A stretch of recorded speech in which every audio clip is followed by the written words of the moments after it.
And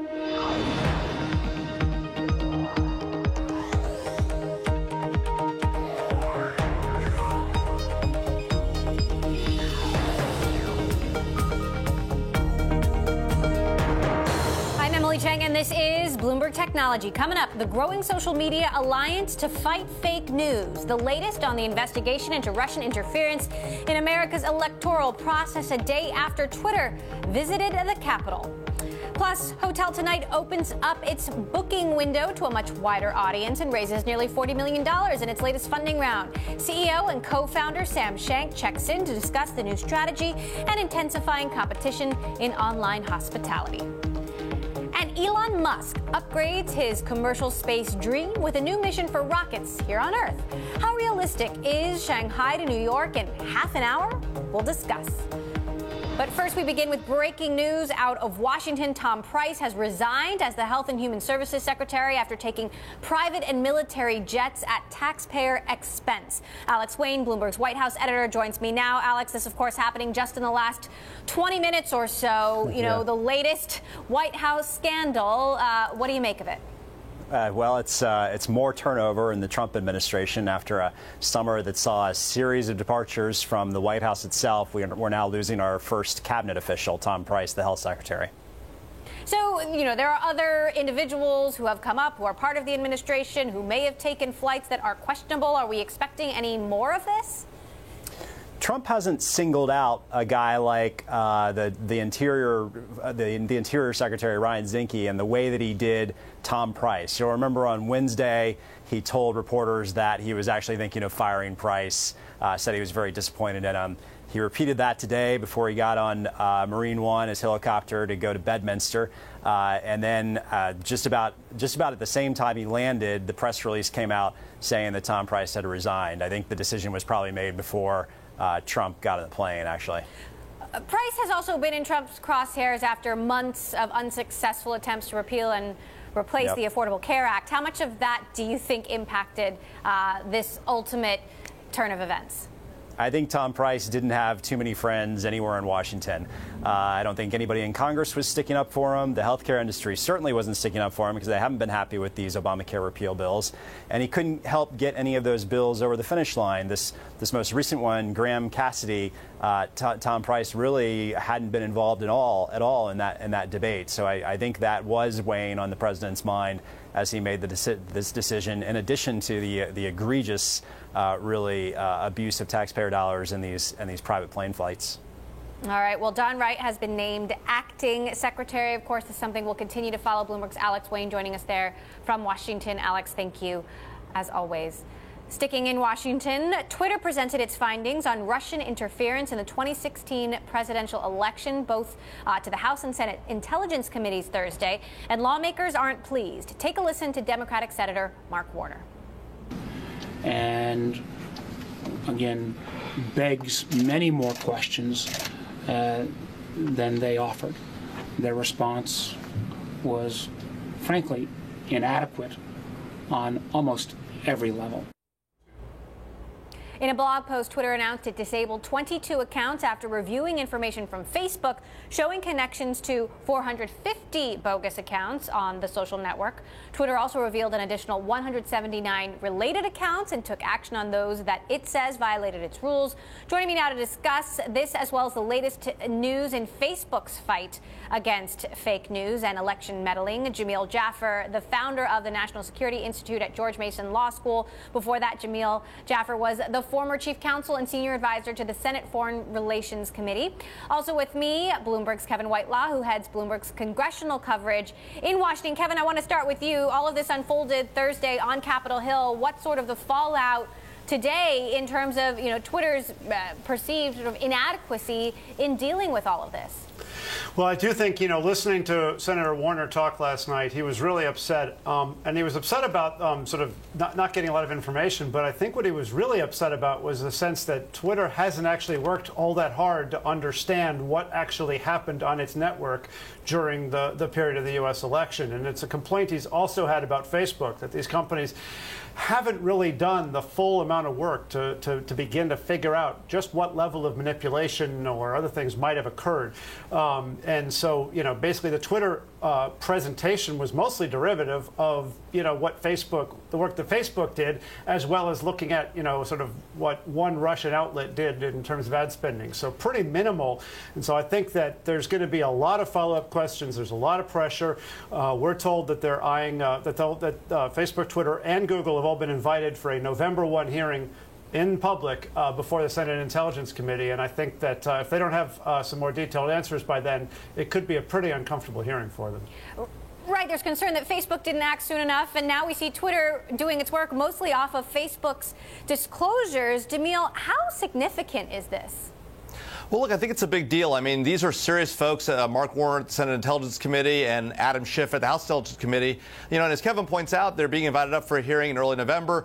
The House has announced a hearing in October. So there's going to be a lot of attention to this. And, look, Facebook and Google alone make up 20% of global ad spend. And all three of these companies, Facebook, Twitter, and Google, are all the top 30 of global media owners. So this is a big deal in the sense that these ads can have some impact. And the question is, can these companies regulate themselves, or is the government necessary to step in? FireEye found that fake accounts on Twitter allowed hashtags like war against Democrats, hashtag Hillary down to trend on Twitter. I wonder, Kevin, that could there be so much more that Twitter has yet to uncover? Well, that's certainly what it seems like. And then there's a bit of a question about what capacity Twitter actually has to even, be able to investigate this and understand it. Obviously, that service grants a certain amount of anonymity to begin with. But there are some questions about how deeply they really want to look and uncover this and test the strength of their algorithms.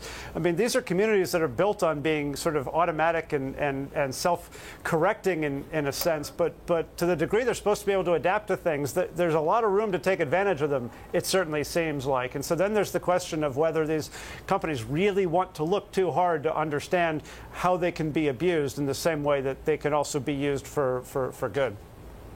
So, Jamil, what is the responsibility of these social networks?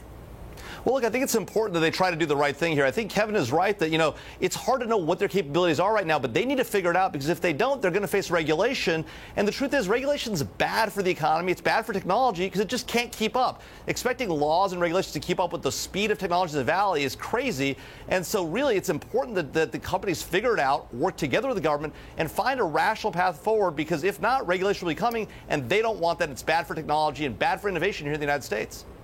I'm looking at a news story out from Recode about a similar investigation that is happening at Google. Haven't heard about, ads on Google yet, or even Snapchat. I mean, Kevin, do we think that this issue could expand to many more mediums? Well, we do know that Google has received invitations from the Senate committee. We expect the House committee will also be reaching out to Google. We know there have been some level of conversations between the panels and that company, and so it's a little unclear exactly which parts of that sprawling Google empire that they'd be looking at. But you can certainly look around at not just Google Ads, but YouTube and other things, and say that there's probably a fair amount of potential for manipulation to have been done here. I do think the key thing here is going to be all of these companies kind of act like media companies, but they don't take sort of the same proactive level of responsibility about what's on their site as, say, a media company does. So they want to act like these companies. They want to make the money advertising and other things, but they haven't actually taken quite the same level of control or responsibility over what's on there. So really, really tough questions ahead for these companies about what exactly their role is here, both in the economy but also in a democracy. Mark Zuckerberg has apologized, and yet at the same time, he has, cautioned that Facebook can't sway an election entirely. But I wonder, Jamil, do you think some of this new information reveals that social media could have, in fact, played a critical role in swaying the election in Trump's favor? Or is that a stretch?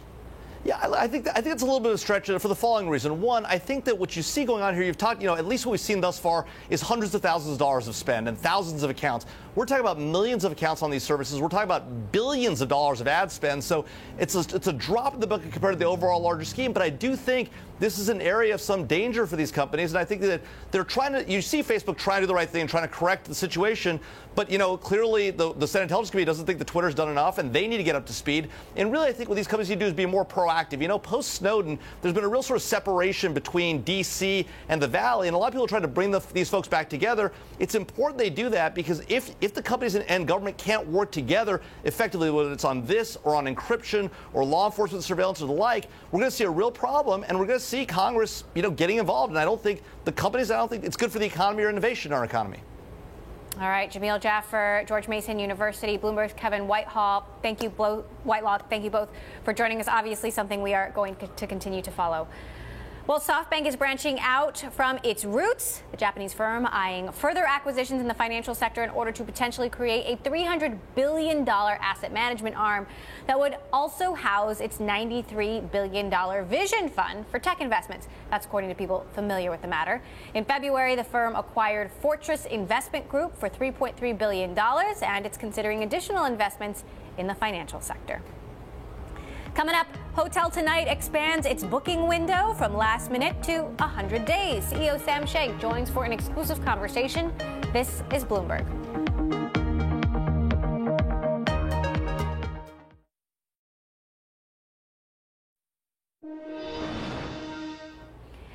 Bain Capital's consortium plans to take Toshiba's flash memory unit public in 2 to 3 years after the $18 billion acquisition of its business. People familiar with the matter say the precise timing of the IPO will depend on the unit's finances and market conditions and could change substantially. Well, Hotel Tonight is beefing up its competition with Expedia. The company recently announced it is expanding its booking window to 100 days. This coming after Hotel Tonight closed a $37 million Series E funding round backed by Accel to expand its international presence. Joining us now in an exclusive interview, Sam Shank, CEO and co-founder of Hotel Tonight. So, started out as Hotel Tonight, then it became Hotel This Week, and now Hotel in 3 months. That's Why right. the change? Well, when we started, we saw this opportunity in mobile, and we saw that the world was going to move to mobile, but mobile was only 1% of all hotel bookings. So we focused on what was like this inherently mobile problem of I need a hotel right now, that you didn't have your computer anymore. And we really had great product market fit there, invented a whole new category, expanded then into a broader definition of last minute. And now mobile's mainstream, and people say, our customers are telling us that they want to do all of their bookings on Hotel Tonight, not just their last minute bookings. And then likewise, the hotels said, we love you guys, we love the ease of use, we love the customers you're sending, and we want to do more. And we responded to the needs of our customers. Now, I'm excited. You know, I've asked you, I have 3 kids. I can't book last minute like this, so I can see how it can reach a broader audience. Is part of this a result of the threat from other online accommodation sites, whether it's Airbnb or HomeAway, non-hotel accommodations that are now much more popular? Yeah, I don't think it's a response to the threat at all. I think this is an opportunity for us, and our business is very healthy, we're profitable, and we decided that we could expand and serve our customers better. And the other reason for doing this is there hasn't been much innovation from the big online travel agencies. If you look over the past 10 years, most of the focus of their teams on the product side has been on improving conversion rate and improving marketing efficiency, not in serving the needs of their customers. And that's a really good opportunity for us. We're very product focused, we have a ton of innovation, and we're going to use that structural advantage to really provide a great service for consumers. Some of the big agencies, I mean, they've been very active in M&A. They've bought companies like HomeAway, for example. Could you bring on non-hotel properties onto Hotel Tonight, or is that not something that you would consider? Yeah, I think that the word hotel now means roof over your head. Mm-hmm. And I think for us, one of the things we do, we don't work with every hotel partner. We work with only the partners that provide a level of service that we feel good about. And we'll even not work with a hotel after a period of time if the review score is low. And that's very different than our competition. So it makes it easier to use Hotel Tonight and gives you just a better experience. Likewise for alternative accommodations or for guest houses or condos, we would want to work with places that are personally vetted and that we feel good about putting people in. There's been some speculation that Uber could be an interesting acquirer for Hotel Tonight, especially now that the former CEO of a big online travel agency is now CEO of Uber. Any possibility there? I think Dara is just fantastic. I mean, we've known each other for a long time as sort of co-opetition and in similar roles. And he is, what people don't realize is that he was a banker first, but he's also a really great product guy and really gets product very well. He's the right guy to run Uber. I can't wait to see what he's going to do. So no plans to sell? What about to Uber or Airbnb or anyone? I mean, there's a lot of M&A happening. So, and your name comes up. Yeah, I think it's a testament to what the team has done and the quality and the value that we provide to customers that our name does get mentioned, and it's certainly an honor that comes up. But what I'm focused on is what we can control, and every day is providing innovation and just building a great service. So why not participate in the M&A? Like, why go it alone? What is it about? Because given all of these trends happening in the industry, what do you see as the potential?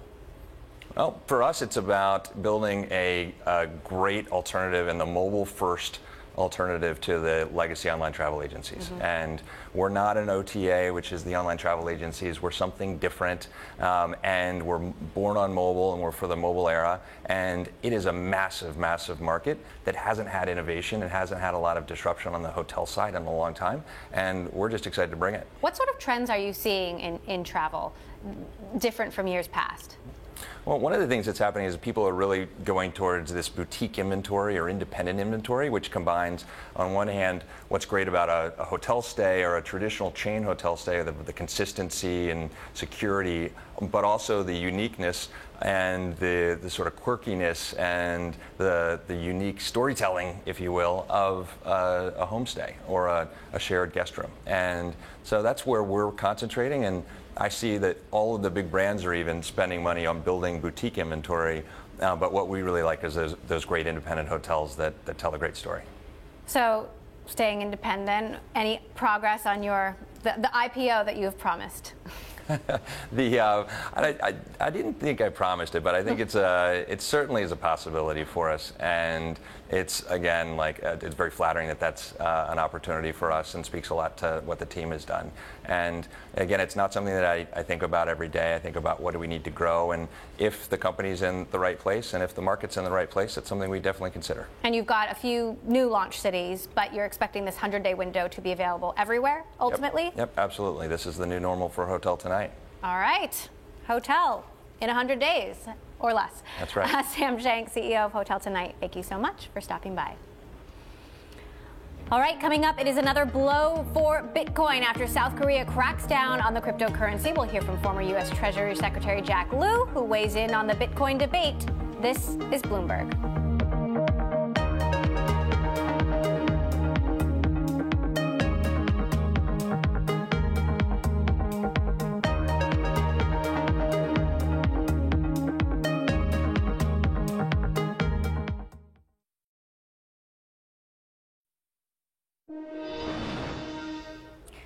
Bitcoin and Ethereum dropped after South Korea banned domestic initial coin offerings. It is the second major blow to cryptocurrencies this month after China similarly banned ICOs and then later all cryptocurrency trading. Prosecutors in South Korea recently caught 4 would-be cryptocurrency traders who illegally raised $22 million from 1,000 investors in a pyramid scheme. Former U.S. Treasury Secretary Jack Lew spoke to Bloomberg in an exclusive interview and weighed in on cryptocurrencies. I actually spent a fair amount of time thinking about these virtual currencies and try to keep my mind open to innovation and change. You think about innovation in the financial sector, it comes through things that happen in a kind of disruptive way. That's how you get checking accounts. It's how you get credit cards. So I'm reluctant to say, oh, new things are bad. I had some special concerns about virtual currencies, partially because of the secrecy factor. We worry about large cash transactions because large cash transactions can be used for bad purposes. You create something that makes it easy to do that, and it has those same characteristics. We decided to treat the virtual currencies like currencies for the purpose of trying to keep track of them, but it's hard.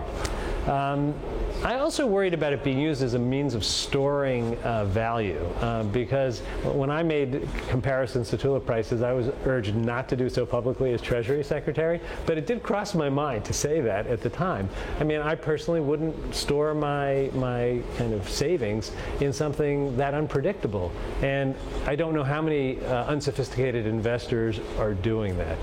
I think one of the things you've seen with these currencies, because of their anonymity and ease of movement, is that, you know, in a country like China, where people want to get their money out of the country, it's become an easy mechanism to do so. I think that's why you're seeing China now clamp down a little bit on things like Bitcoin.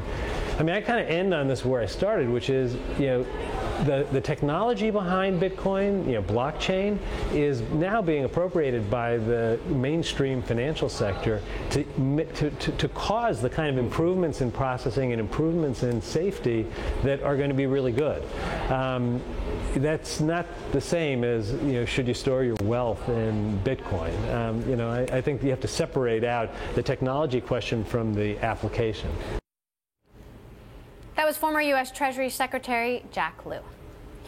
All right, coming up, UK Prime Minister Theresa May goes against the ban to stop Uber from operating in the capital. Can this help the CEO get a leg up in reversing the decision when he travels to London next week? This is Bloomberg.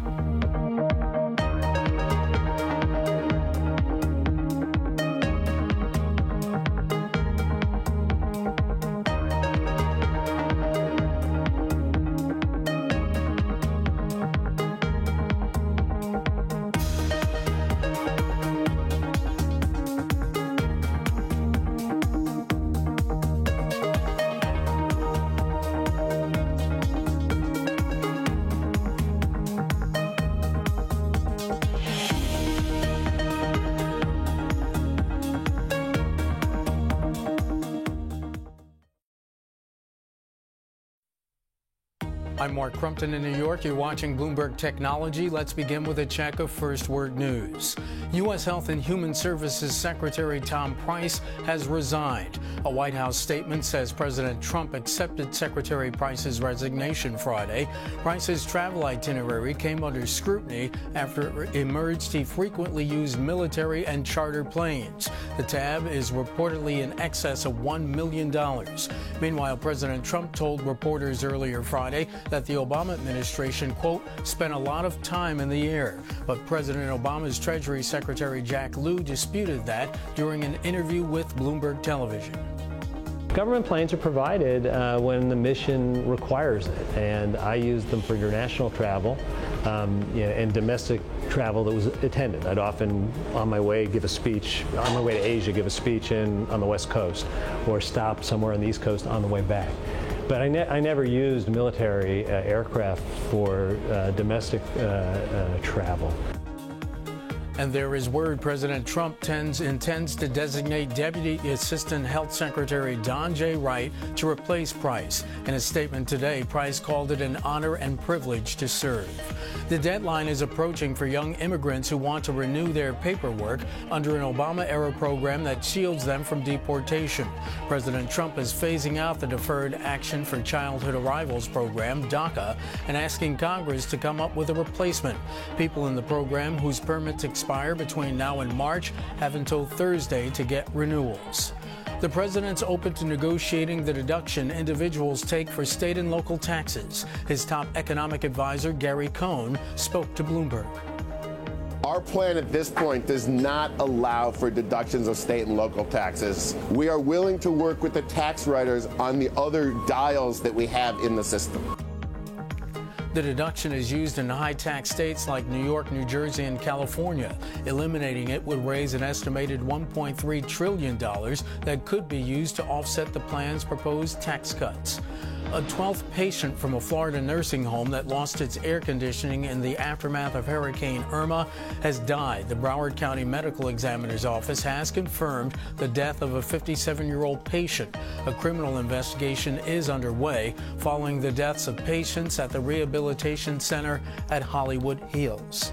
European Union officials have ruled out mediating the clash between Spain's government and Catalan officials over the upcoming independence referendum. A parliament member says it is a Spanish problem. Catalan officials have asked the EU to mediate the standoff ahead of Sunday's planned vote.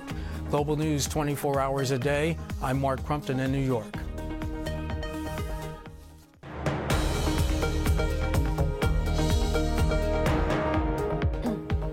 This is Bloomberg Technology. I'm Emily Chang. While Apple is facing a production snag on its highly anticipated iPhone 10, Amazon is stepping up its hardware game with new offerings for the Echo. The news lines up with analyst sentiment. Check out this chart in the Bloomberg G #BTV5254. Analysts are the most bullish on Amazon in purple, giving it the most bullish price target above big cap tech stocks like Apple, Google, Facebook, and Netflix.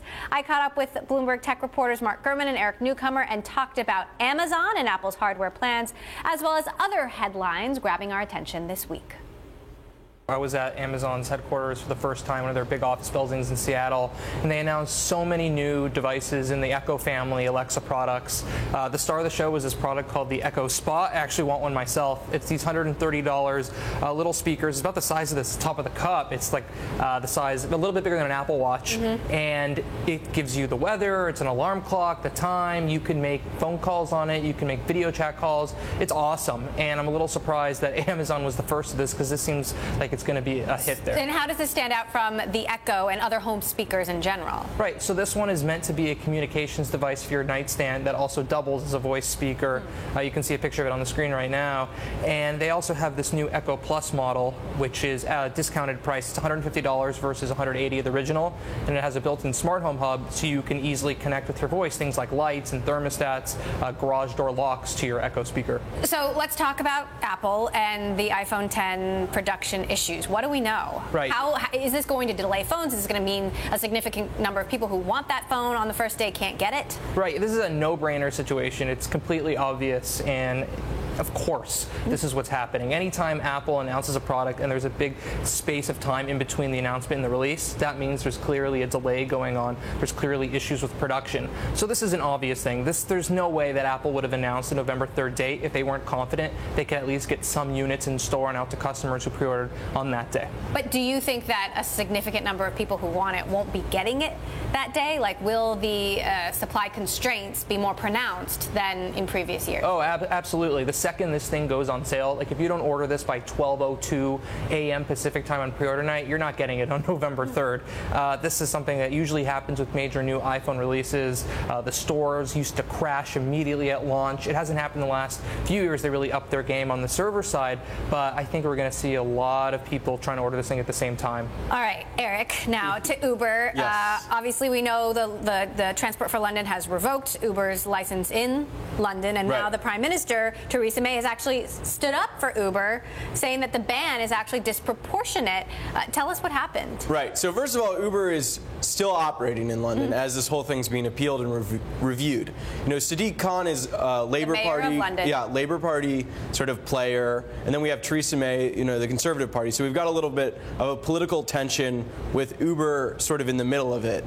And Uber's CEO, Dara Khosrowshahi, is going to London trying to sort of make peace here, and this is a top priority of his to get along with London and try to make sure that Uber remains operational in one of its most profitable, important cities. So it's a big deal for Uber, but I think they've really grabbed the bull by the horns and seem to be, like when the Prime Minister comes out to support you, it seems like you have some political supporters in the country. We also know the CEO of Uber, Dara Khosrowshahi, is going to be in London next week to try to work things out. Right. You expecting immediate progress or an agreement in short order? You know, we'll see. I think, you know, he's struck a very contrite tone. We've made mistakes, so maybe there's certain reforms that they could make to try and signal a stronger change here. I think, you know, from where I sit, it seems hard to believe that Uber ever shuts down in London because, I mean, you know, there are 3 million some riders. People would be very upset, even for a couple days, to go without an Uber. If you're someone who commutes to work on Uber or depends on it, if your government's taking it away, I imagine that would be pretty frustrating and a dangerous political move. And also thousands of drivers relying on this for income. Lastly, I do want to talk to you about the status of the SoftBank deal. Right. SoftBank has been working on a potential investment in Uber for some time. Right. The negotiations have become quite contentious. Right. And a lot of it has to do with how much power Travis Kalanick continues to hold at the company. What's the latest? So governance has always been this central issue in the role of Travis.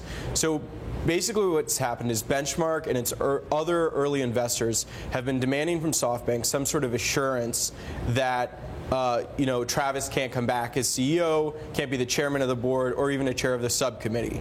Now, what's happened recently is that SoftBank has indicated verbally that they're willing to put some sort of constraints on Travis's leadership. The amount that that's sort of going to be in writing or where it's going to take place and what form, I think that's still sort of being negotiated as the deal itself is coming together. But and does Travis have the power to veto that? Well, so right now Travis has 3 board seats out of 11, though 2 of them aren't appointed. He has lots of the actual control of the company is very sort of ambiguous and contentious, but he doesn't totally control the board, and Benchmark and its investors have a lot of power, and this is sort of a multi-party deal where there's a lot of leverage on every side trying to get it done to clean up some of the governance and get the money and get, it's a complicated deal going on right now. My conversation earlier with Bloomberg Tech's Eric Newcomer and Mark Gurman. Well, Facebook is testing facial recognition technology, according to a report from TechCrunch. The feature will allow users who are locked out of their account to regain access. Remember, Facebook already uses facial recognition technology to give suggestions for tagging friends in photos. Coming up, the applications for AI technology seem to be endless. Now startups are applying this field to the job hunt. We'll speak to one company doing just that next. And this weekend on Bloomberg TV, we will bring you our best interviews from the week, including Ellen Pao talking about her new book, Reset, and what she sees as the biggest challenges combating gender equality in tech. Tune in this Saturday for the best of Bloomberg Tech. This is Bloomberg.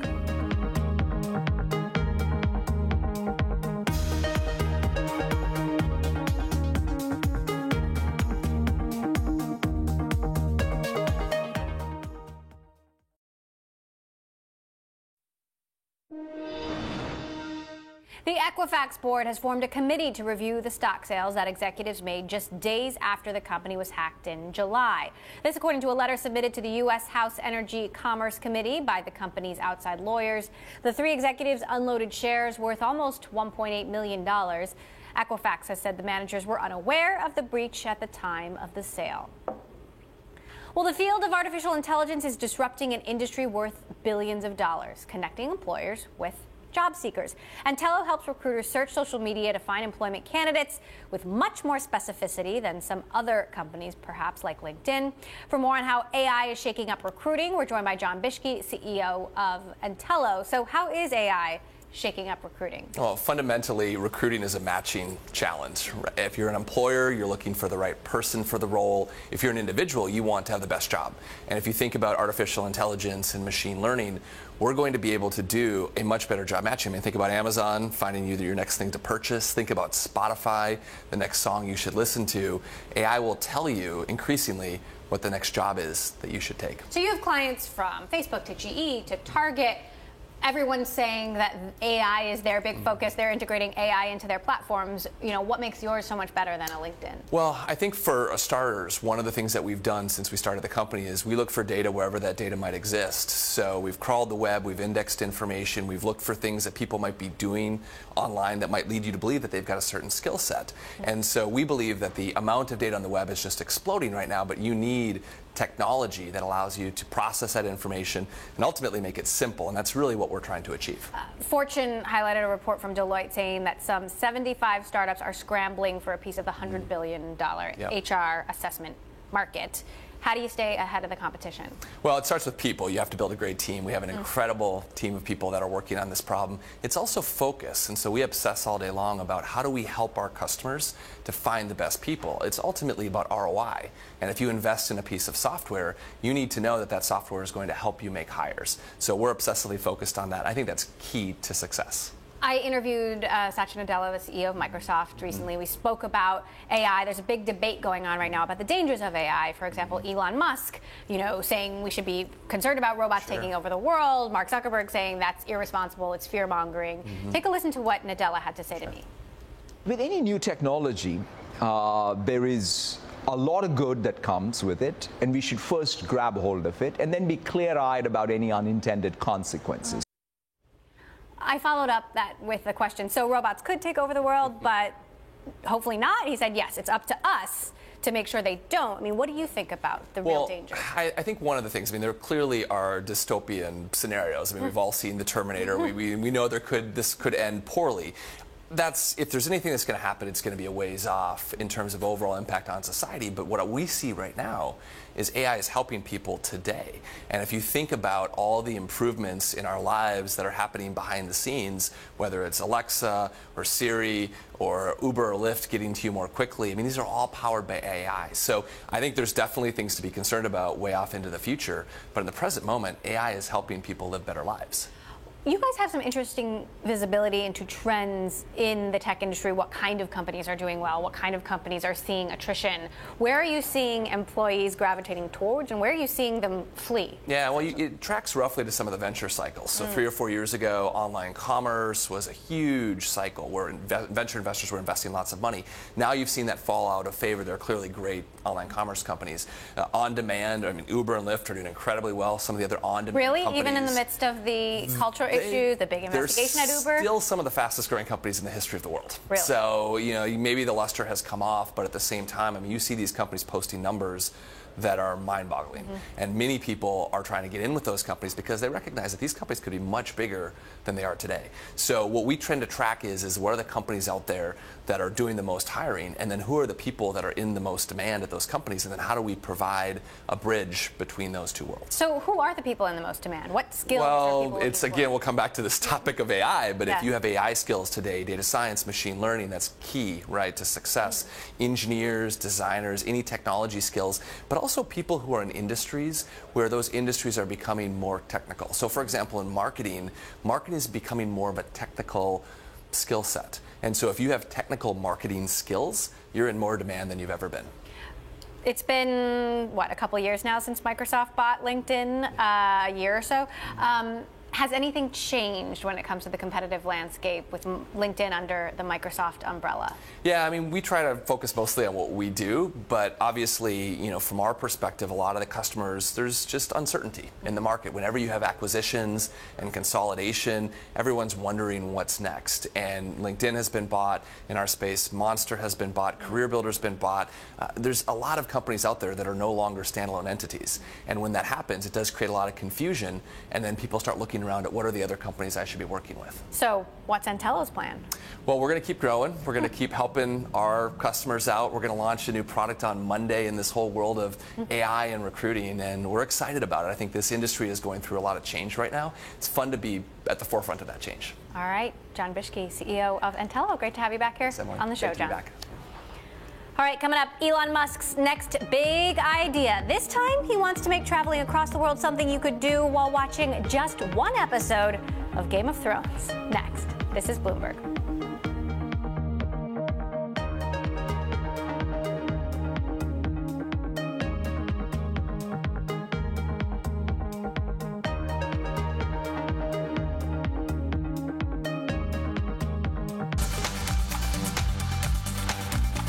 This stock, probably more than almost any other, is a poster child for the hopes and dreams of this bull market.